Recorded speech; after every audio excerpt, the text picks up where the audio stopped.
Wisconsin lawmakers are hard at work carefully going through Governor Scott Walker's proposed budget. The Joint Finance Committee is making important decisions on what stays and what goes. And this year, as in years past, the majority party is trying to get policy items passed in the budget. News 8's Carrie Vick joins us with what needs to happen before the budget can move forward. The Joint Finance Committee is the deciding factor on the budget before it moves on to the Assembly and Senate.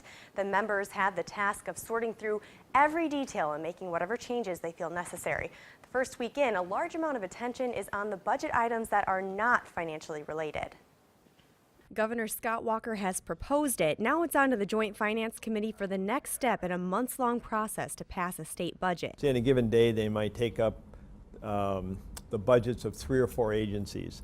And they usually will have the agency come in and talk about the budget. The first week into hearings, a major focus is on the budget items that are not financially related, or in other words, policies that change how the government works, not simply a dollar amount for a certain agency. Both parties do this, by the way.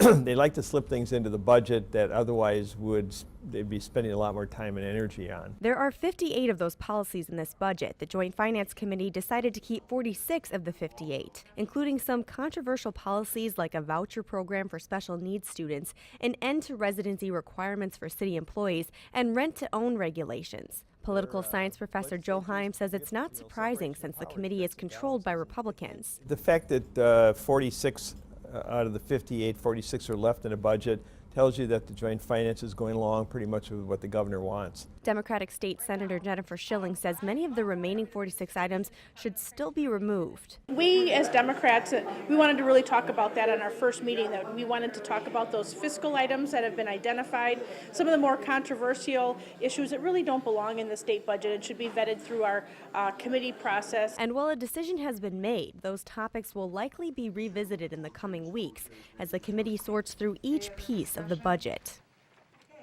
Now, the Joint Finance Committee will continue meeting for the next 6 weeks. Once it finishes its work, the budget will be sent on to the Assembly for more discussion and a vote. Thanks, Carrie. The entire process is expected to wrap up by the end of June, when the budget will make its way back to the governor for a signature by July 1st.